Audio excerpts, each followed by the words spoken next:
Here we have Erin Loucks, and she's my first guest on the podcast. Again. Erin Loucks is the co-founder of the Newtown Stage Co in Newtown, Connecticut. In the past, she's done 2 summer shows in 2023 and 2024, being Little Mermaid Jr. and Frozen Jr. Currently, she's working on the holiday show, The Best Christmas Pageant Ever, and is planning to put on 2 summer shows, Seussical Jr. for 3rd through 8th graders and Mean Girls for 8th through 12th grade. Welcome to the podcast. Hi, glad to be here. Yeah. Would you like to explain what you do at Newtown Stage Company a little bit more? Sure. So we started the company in spring of 2023. We said, you know what, let's just do a musical. Let's see what happens. We did Little Mermaid. It went very well. We wanted to keep the momentum going, so we did Elf Jr. last winter, and then from there we were more and more people were wanting to get involved, so we did Frozen. Now we're doing our 4th show, but I am one of 3 owners of the company, and I pretty much do a lot of the producing and I do the social media, I build the website, I do most of the communication with parents and people in the community, and then I choreograph all of the shows, or I have choreographed all of the shows thus far, not saying I'll be the only choreographer ever, but yeah, so I kind of do all the things, do a lot of the things along with my other 2 partners. And what inspired you and your partners to start your business? Good question. So, my husband and I met doing theater, working in theater. We both have degrees in theater. We are 2 of the owners. My 3rd partner her name is Katie Bloom, and she and I went to high school, Newtown High School together, and we did theater together all through high school. And we felt like Newtown did not have a place at this point in time for kids to really do theater outside of school. And all of us having grown up as theater kids and really feeling the value of doing theater growing up, and having kids ourselves who were interested in doing theater and really not having a place for that in Newtown, we really felt like it was an opportunity for us to provide that to the town. And it's something that my husband and I have always talked about. We should start a theater company, but it was never serious. And then all of a sudden we sat down with Katie one day at Uncle Matt's Bakery having coffee, and we said, you know what, let's just do a musical and see what happens. Let's just try it. Let's just kind of pilot a musical, and things just kind of spiraled from there. What were some of the biggest challenges you faced in the early stages of starting? I think figuring out how to kind of organize everything, and with each show, because we are still a young company, with each show I feel, and with each thing that we do, I feel like we're really we're learning with each thing that we're learning. Every time we do something, we're learning. So with Little Mermaid, a lot of it was just getting systems in place. How do I build a website? I didn't necessarily know exactly how to do that. How do I take payments for the shows? How do we want to handle registration? What's the best way for me to communicate with parents? Where should we have rehearsals? How do I build a program? All of those things, it was really kind of learning to drive the boat as we built the boat, which we literally did build a boat for that particular show. But yeah, so it was just trying to figure out how to organize all of the things. Perfect. How did you validate your idea or test the market before fully committing to the business? So I was working part-time as an admin assistant at Edmond Town Hall. So I was having a lot of conversations with Lauren, who was the manager at the time of Edmond Town Hall, and saying, really, really early on, starting, I kind of want to start a theater company. It would be cool to do it at Edmond Town Hall. And what we basically ended up doing was we decided to open registration, and we had a number that we were we have to get this many kids in order to be able to produce the show. So that was kind of the first test, can we get enough interested kids in order to actually have a show?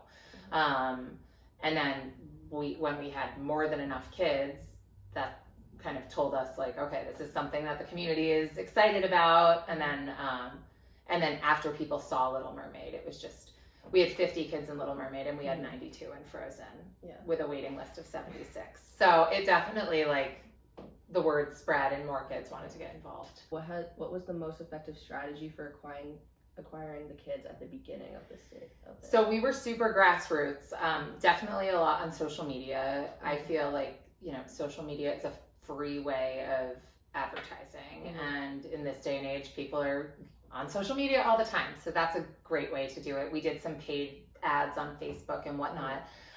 We also, before Little Mermaid, we literally went to the Reed musical, the middle school musical with flyers, and like we hunted people down in the lobby. Like one of my favorite stories is there was a young actor who played Scar in the Reed School production of Lion King, and he has now done all 4 of our shows. And he actually has 3 siblings who have also done our shows, and his mom's involved, and they're a big part of Newtown Stage Company. And she always talks about how I literally chased her down in the lobby of Reed after the show going, "Are you Scar's mom?" And I was like, "We're doing Little Mermaid. We'd love to have him in the show." And he was already signed up for another theater camp. And he went home and he said to his mom, "I think I want to do Little Mermaid instead."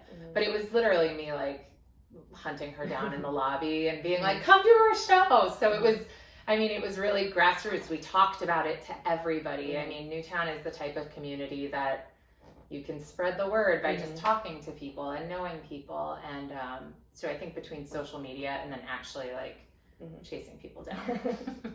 And how do you differentiate yourself from other theater companies in the area? So one of the things that we really like to try to provide is a real professional theater experience. There are lots of kids theater companies that do kind of just like, keep it like a low budget, which is great. It's fine. There's a place for that. For us, we have the Edmonton Hall Theater, which is a beautiful 523 seat proscenium theater. But we have, for our first 3 shows, we had a costume designer who handmade most of the costumes, and they were stunning. We rent the spotlights and the snow machines and the body mics, and we really try to put on a show that's at a professional level so that the kids really get to experience what it's like being in a show at that level.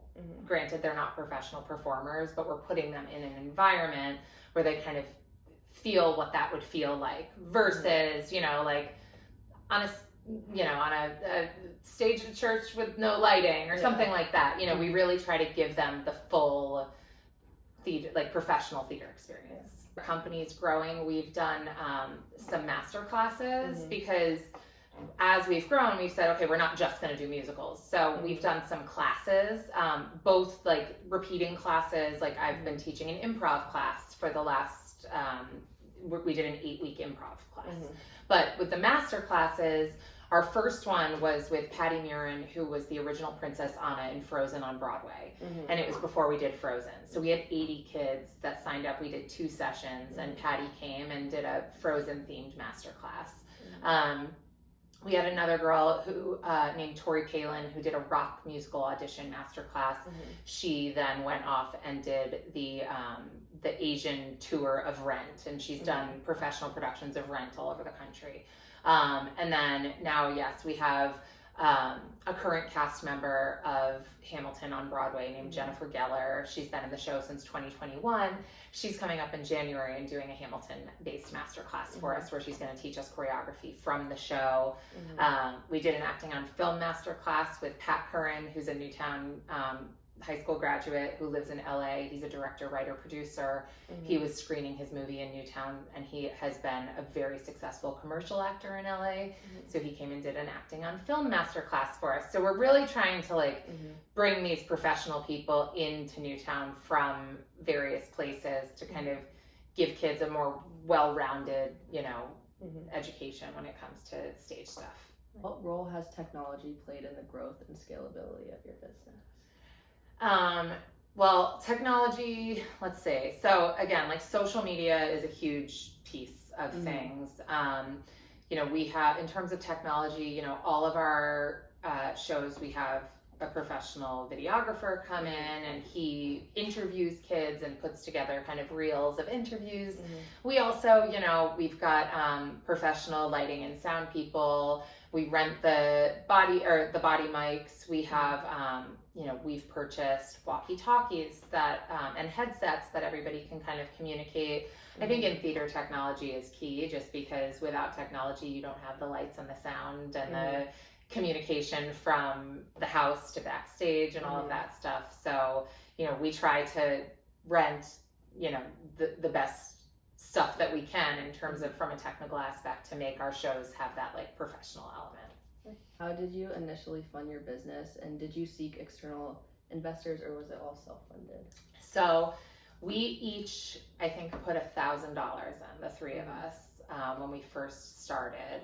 But then, because we started our business really with the Little Mermaid registration, the registration fee, because we did it as a 2-week camp, so people paid a participation fee, which helped us fund the costumes, helped us rent the theater, all of that. So that was kind of like our first little, that was the initial amount of money, and then ticket sales helped. So that was kind of our first.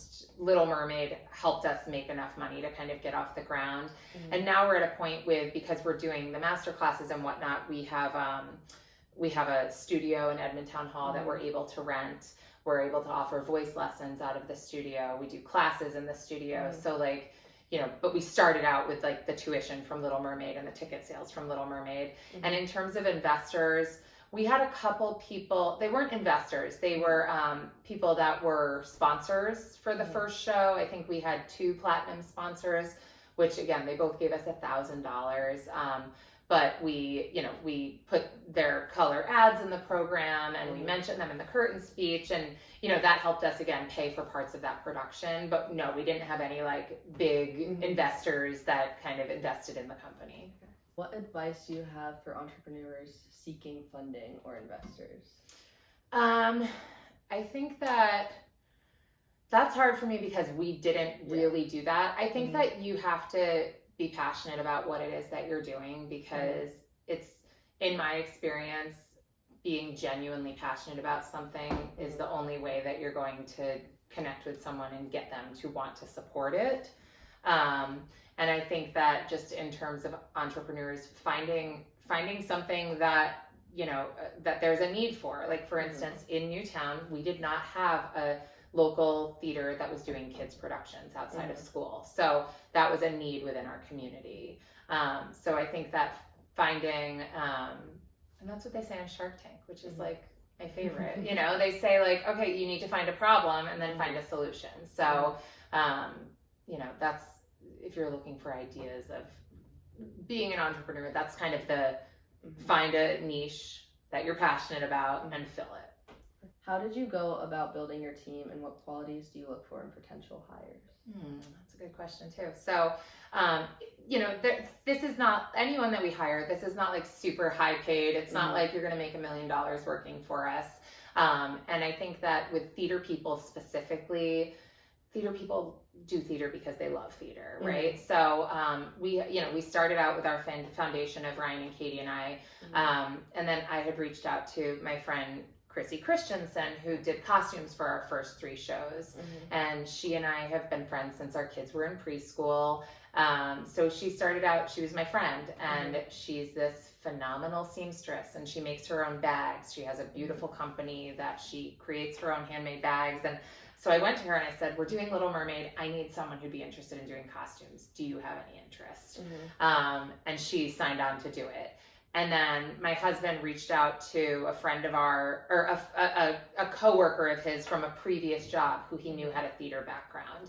His name's Paul Merchant, and he's ended up being this like godsend technical person that has done special effects and slides and all of this stuff. But and then we have a parent, for instance, who her child was involved in our first show. Her name's Kelly Berger, and she has been our assistant music director. She teaches voice lessons for us, but her child got involved with the show, and then she casually was like, oh, like if you guys want me to help out during the summer, and she's ended up being a huge part of our company. There was another woman, Elizabeth Green, who's been an acting coach for us and an assistant director, and she signed her son up for Little Mermaid and wrote, by the way, I have a BFA in musical theater from Syracuse, use it if you want. I also have a BFA in musical theater for Syracuse, so of course I was like, wait, tell me more. So a lot of it was just like reaching out to friends and then meeting people once we kind of got the ball rolling, and people would approach us like, oh, hey, our current stage manager is a WestCon student. We had reached out to WestCon because we were looking for a stage manager, and they have a great theater program there. So a lot of it is word of mouth and just like kind of utilizing our community a little bit and finding those people that are willing to, invest themselves in it because they're passionate about what we're doing. Yeah. What has been your approach to company culture, and how do you maintain it as the company is growing? These are good questions. In terms of culture, one of my favorite things about theater and about growing up in theater is the community that people build. I find theater overall as, and this is the professional theater community too. I have a lot of friends that are, on Broadway and in the professional theater community. It's such a welcoming space and such an accepting space. And I feel like for kids and the kids in our community, I've seen, now that we're on our 4th show, I've seen these kids become really, really good friends and to really have a community with each other. And I've got 3rd graders who are friends with 6th graders who are friends with 8th graders. Like the lines kind of blend in terms of ages. And it's just like a really accepting, loving community. And I feel like, especially once you hit that like 5th to 8th grade time in your life, it's hard to find an accepting community. So if we feel like anybody is not following kind of that vibe, we had one situation where someone posted a video on the internet of another kid and they didn't want that video posted, and we sat everybody down and had a long talk about how we're all a family and how, we're here to lift each other up, and but it's something that we really focus on, like kindness and acceptance and keeping that community healthy, because it's such an important place for so many of these kids that haven't found a community elsewhere, because they're not necessarily, a super athlete, and some of them are, and that's awesome too. Like we, but we really try to give them like a community where they're free to just kind of be who they want to be, and we accept that regardless of how weird they are or how quirky they are, just be you. And that's kind of what theater does. How do you balance the demands of leading a company with taking care of your own well-being? I'm type A. I like being busy. Being your own boss and being, it's not for everyone.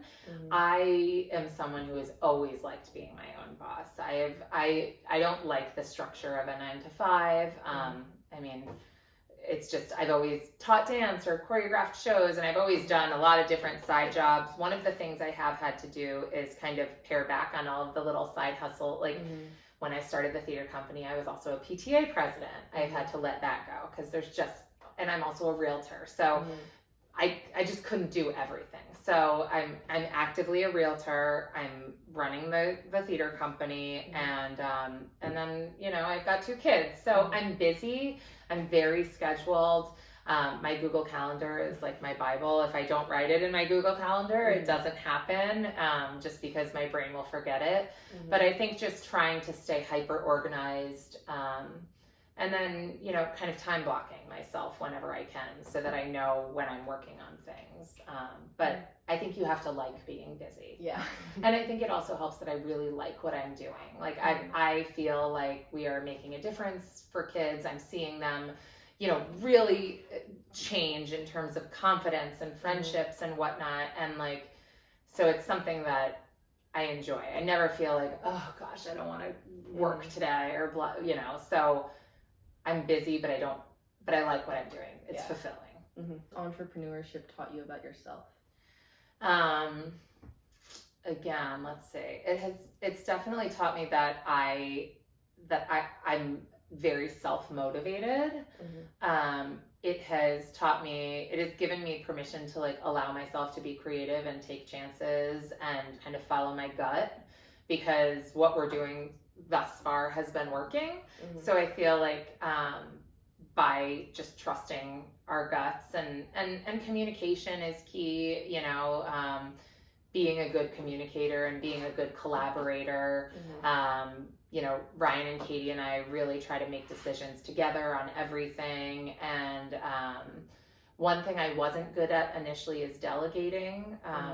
And I learned that as a PTA president too. Like I would try to do everything myself, which is not realistic. So I think building a community of people that you trust and people that you respect and people that you admire, and then delegating things to those people and, you know, trusting that they'll do as good of a job or a better job, you know, like, and kind of identifying your strengths and weaknesses and then delegating those things out that you feel comfortable delegating is definitely important, because if you try to do every single thing by yourself, you will fizzle out, you know, like you can only, there's only so many hours in the day. So if you could go back and give your younger self one piece of advice, what would it be? Ooh, I would say, I think that creative people and theater people have a really hard time kind of, like I felt this pressure to kind of figure out what I wanted to do. Once I realized, when I was growing up, it was like one track mind, I'm going to New York, I'm doing the musical theater thing. And then when I realized I wanted to have a family and that lifestyle wasn't what I wanted as a mother, I think that just not being afraid to listen to dream big. That sounds cheesy as I'm saying it, but if you go back to right when I got out of college, I remember thinking, man, my dream job would be to be the artistic director of a theater company. Like I would love to have my own theater company, but it seemed incredibly unrealistic. You know, like that's a big thing at 25 years old to be like, I want to have my own theater company. It's like, well, how do you even, but I think just taking things step by step and not being afraid of big ideas, because I feel like everything out there started as an idea, right? Every company started as an idea. So I feel like for me, trusting myself enough and believing in myself enough and you know, and creating this team and with my husband and Katie, and kind of realizing, okay, you know, if we just take it step by step and build this, you know, it's like when you build a house, you're not building it in a day. You're starting with the foundation and you're starting with the first brick. So it's like, I think I would just tell my younger self to not write off my ideas so quickly, because they are, you know, it's possible to do hard things. You just have to take it one step at a time, because if you look at the big picture too soon, I think it's very overwhelming, you know. And what was the best piece of advice you ever received? The best piece of advice I ever received. That's kind of a hard question. That is a hard question. One piece of advice that I don't know how relevant it is, but I remember a friend in college. I was about to go study abroad and I was feeling anxious about leaving and living in another country. And I remember a friend of mine from college telling me, the one thing that you can always count on is time. Time is passing at all. You know what I mean? Like, so if you're in a situation and you're uncomfortable, and let's say, you know, you have to, I don't know, let's say you have a teacher you don't like, and you're you only have them for a semester. Time is guaranteed, the passage of time. And I don't know that that's necessarily even like a relevant thing, but it was something that stuck with me in the fact that you can always, it's just a sure thing. Whatever, nothing is permanent. So if you're in a situation that you don't like, you have the power to change it, and time will pass, and just that nothing is permanent, and that life is constantly evolving, and that we are constantly evolving, and you know, just because you're doing something now doesn't mean that it's something that you're going to be doing forever. So if you want to see the best Christmas pageant ever, it's at Town Hall on December 13th, 14th, and 15th, and you can get tickets on newtownstageco.com. Yeah. And then do you have an Instagram and like? Newtown. It's just at Newtown Stage Co. And Facebook is also at Newtown Stage Co. My email is newtownstageco@gmail.com. Mm-hmm. And we have the Hamilton Masterclass coming up in January. We have a stand-up comedy workshop coming up. There's all kinds of stuff. So we're always adding stuff to our website Perfect. and our socials. Thank you. Yeah, sure.